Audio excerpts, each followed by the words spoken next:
இப்போ தான் நம்ம சேனலுக்கு நீங்கள் முதல் முறையாக வரீங்கன்னா தயவுசெய்து கீழே இருக்கிற ரெட் கலர் சப்ஸ்கிரைப் பட்டன் அழுத்தி சப்ஸ்கிரைப் பண்ணிக்கோங்க. கூடவே அந்த பெல் பட்டன் அழுத்தி ஆள்னு கொடுத்துக்கோங்க. அப்போ தான் நம்ம போடுற வீடியோ உங்களுக்கு தினமும் கிடைக்கும். சரி வாங்க இப்போ நம்ம வீடியோக்குள்ளே போகலாம். பாலியல் தொழிலாளியாக இருக்கக்கூடிய பெண்களுக்கு வாழ்நாள் முழுவதும் சித்திரவதை தான். ஆசைப்பட்டு ஒன்றும் அந்த தொழிலில் யாரும் இருந்து விடுவதில்லை. என்றாவது ஒரு நாள் நாம் இந்த தொழிலிலிருந்து விடுபடுவோம் என்கின்ற நம்பிக்கையில்தான் பாலியல் தொழிலாளிகள் இருக்கிறார்கள். அப்படி ஒரு நம்பிக்கையில் இருந்த பேகம் என்கின்ற பாலியல் தொழிலாளி பிச்சைக்காரர் ஒருவரை காதலித்து திருமணமும் செய்து கொண்டுள்ளார். அந்த கதையை பற்றி இப்போது நாம் பார்க்கலாம். என்னுடைய வயதோ என்னுடைய பெற்றோர் யார் என்றோ எனக்கு தெரியாது. நான் தெருக்களில் என்னுடைய வாழ்க்கையை கழித்தேன். பல்வேறு நபர்கள் என்னை பலாத்காரம் செய்ய முயற்சி செய்தபோது அவர்களிடமிருந்து தப்பித்திருக்கிறேன். வேறு வழியில்லாமல் பாலியல் தொழிலில் ஈடுபட்டு வந்தேன். அந்த தொழிலிலிருந்து வெளியே வந்தால் யாரும் எனக்கு உதவி செய்ய மாட்டார்கள் என்பது எனக்கு தெரியும். இருந்தாலும் ஒரு நாள் மாலை பொழுதில் அங்கிருந்து வெளியேறினேன். அப்போது நன்றாக மழை பெய்து கொண்டிருந்தது.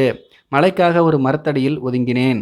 அப்போது அந்த மரத்தின் மற்றொரு பக்கத்தில் பிச்சைக்காரர் ஒருவர் தன்னுடைய நாற்காலியில் அமர்ந்து கொண்டிருந்தார்.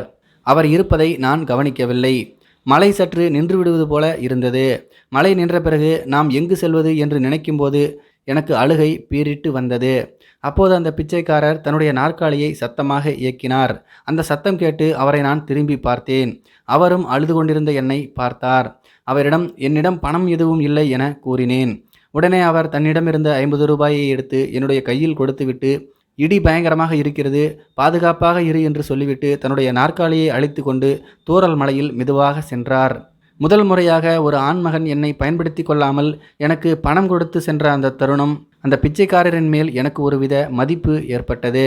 அதன் பிறகு சில நாட்களுக்கு பிறகு அந்த பிச்சைக்காரர் அதே மரத்தடியில் இருப்பதை பார்த்தேன். அப்போது அவரிடம் சென்று பேசியபோது அவருடைய வாழ்க்கை கதையை என்னிடம் கூறினார்.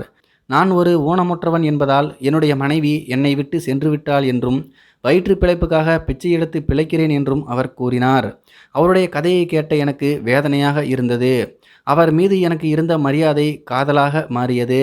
நான் உங்களை காதலிக்கிறேன், உங்களுடைய சக்கர நாற்காலியை வாழ்நாள் முழுவதும் தள்ளுவதற்கு தயாராக இருக்கிறேன் என தெரிவித்தேன்.